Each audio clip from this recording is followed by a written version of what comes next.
What's up, guys? What is going on out there this Sunday morning? Hey, Brent Abel here, WebTennis.com. Another episode of What's the Right Shot? We're up to number 437. Yeah, closing in pretty darn soon on 450. Another big fat round number. Hope you guys are enjoying this this method of instruction, which I've always thought has been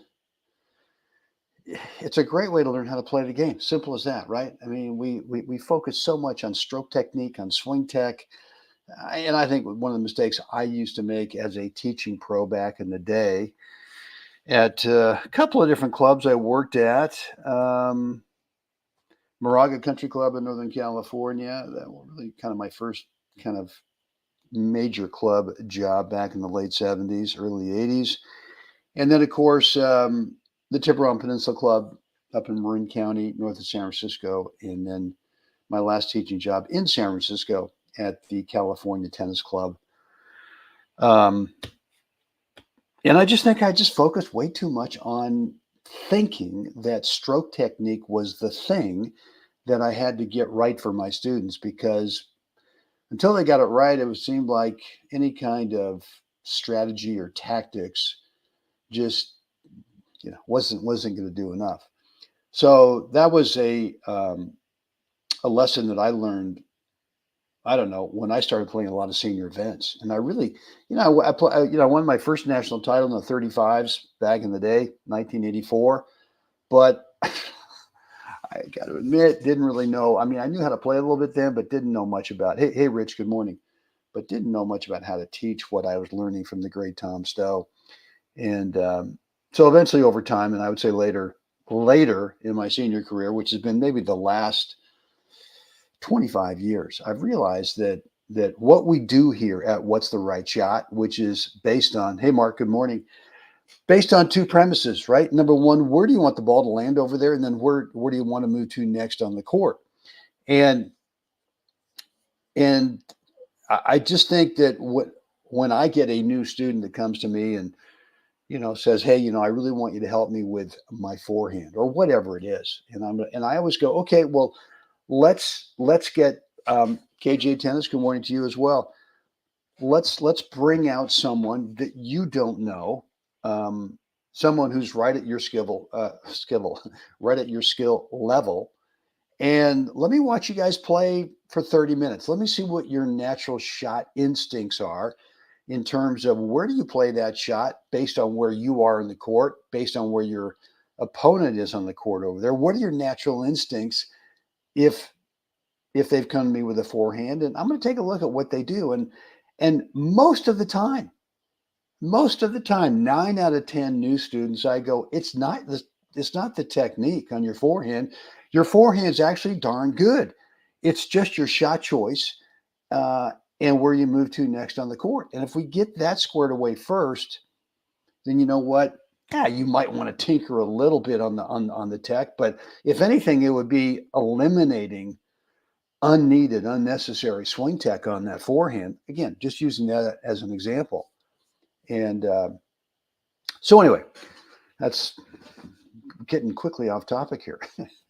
But that's the whole premise. That's the whole reason why I think What's the Right Shot is a valuable teaching arena, because it helps you understand, obviously, shot choice and core position.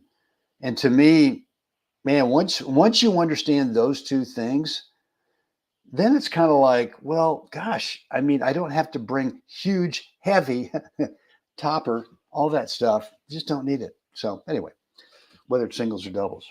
Guys, I just jumped on here. I was watching a few points from the Alcaraz match, and I'm telling you, man, we are so lucky. We are so lucky to have this kid come along at this time. Fed's retired. Rafa looks like, I mean, if he wins the French this year, I'm not going to say it, but wow. Okay. All right. Maybe he's the greatest thing ever in any sport. I don't know. Novak's still playing at a very high level. I assume he's got a couple more years left, but I just think we're super lucky to have Carlos around at this point. super lucky to have Sinner coming along. And but I was watching one shot, and you know that I really love this, where I call it the look of Fed, right? I can't remember who, one of our web tennis subscribers called it the Fed head, where at contact the eyes stay right there at the point of contact, and the swing just finishes without looking out the landscape. There's no peeking, Peek. And Carlos just showed one on a forehand he hit, and it's just like, if these guys can do it, I don't know why we just don't train it, because to me it's huge. It just keeps the swing path in such better alignment, and it just builds confidence that anytime you peak too early, right? If you prematurely peak before contact to see what you're about to do with your shot, because you don't really, I mean, it's almost like you need visual contact to see what you've done. You also want to see, well, where's your opponent? I mean, you know where your opponent is, you know where the court is, and you can feel what you've just done with the shot. So to me, it's like when we peak too soon to get visual confirmation of our shot, we just have low confidence. And so to me, the Fed head, and now what I see with Alcaraz, and I've seen Rafa do this a lot as well, it just is such a sign of being just stinking confident. It's just a thing of beauty. So anyway, I practice that every day in the warm up, in my little 5, 7, 10-minute warm up. I make sure that that's just getting drilled in again on every day. And I highly encourage you to do the same. All right, let's get rolling here. Let me get this here. And we'll go to a doubles point from not back in the day, but just from a few years ago. I believe this was the Crable end of the year classic, Toby Crable. And these are the top guys in the age group that year in the 60s. And yeah, we've got Mark Vines with a return. And by the way, I just kind of feel like when a team goes I formation like this on me, or even Aussie, where the net player is not straddling the center service line, or they're a little bit over here, more in the traditional Australian formation. I mean, to me, it just seems like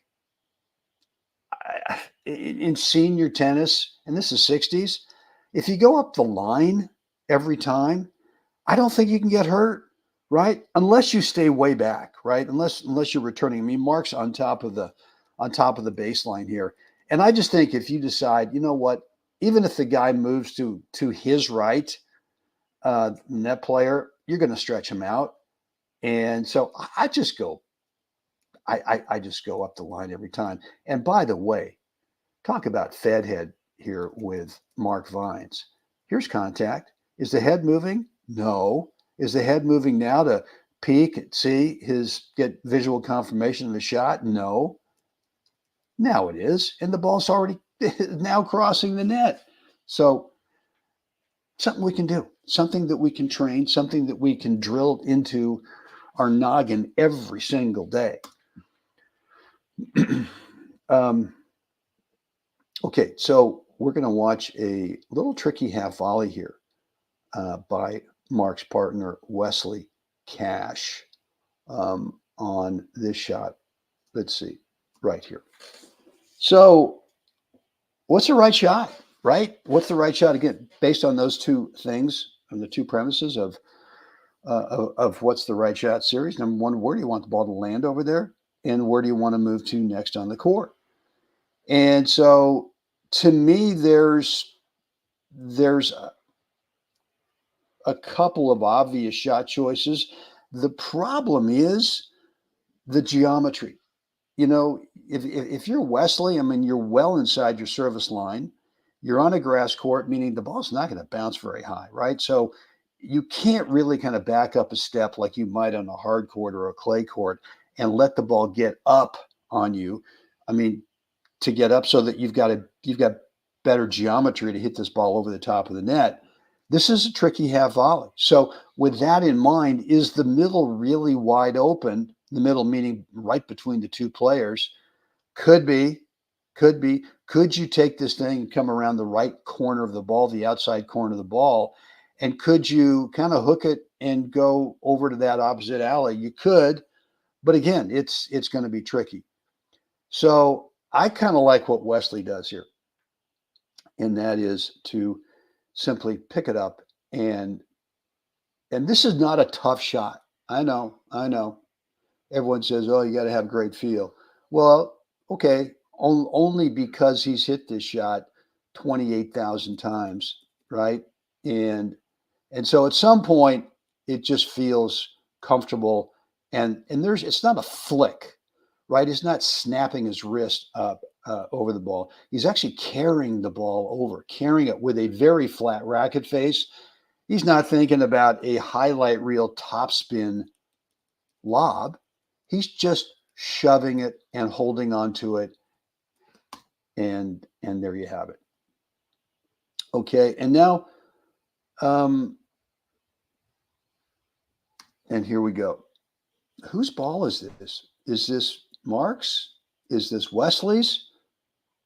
And I think I could be wrong, don't know for sure, but there might have been a little confusion here about who's going to take it. And at the last second, Wesley takes it, and and it's a complete mishit. So my only thought, giving Wesley the benefit of the doubt, the last time he completely mishit this thing like this was probably never.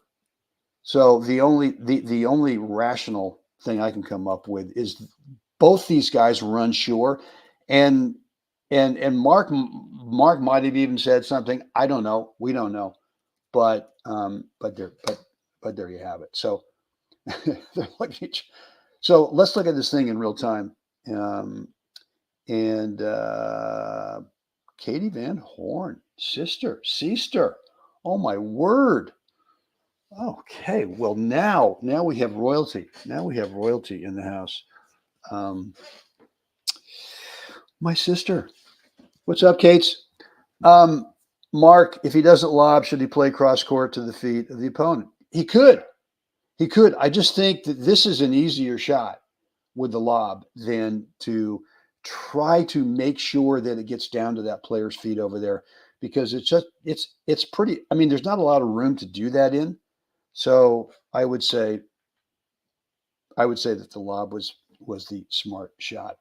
Let me get the video going again here. We'll just watch this in real time. Nice pickup there by Mark. So I'm not sure that I like this shot from Mark right here. Now, who am I to say that, Mark Vine's ever made or could make a better shot choice on it? But he must be guessing that his opponent in front of him is looking for the ball in the middle, and so he goes up the line. That's the only thing I can think of, because he's now got a lot of court to cover, and that's a pretty good shot by Wesley. That's tricky too, because if this ball doesn't get down, if Wesley's volley doesn't get down, what happens? Okay, well, exactly what would happen, but it does get down, and it's almost a clean. And now here comes that lob, right?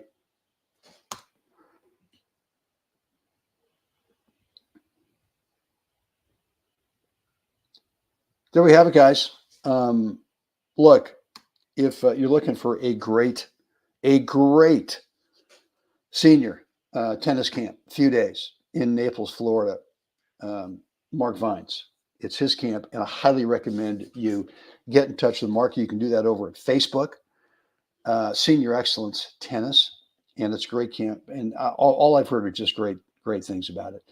So if you're looking for something like that, you want to travel, if you're not in Florida, this would be my strong recommendation for you. And look, guys, if you love today's episode, please click that like button. Make sure that you are subscribed to the channel. That helps both of us a lot. And make sure that you click that notification bell so you are alerted every time I go live. like today, and or upload new content. If you've not picked up my free 20-minute video on the 4 step-by-step between points routine, you got to do it. It's over at webtennis.com. There's a link down below in the description area.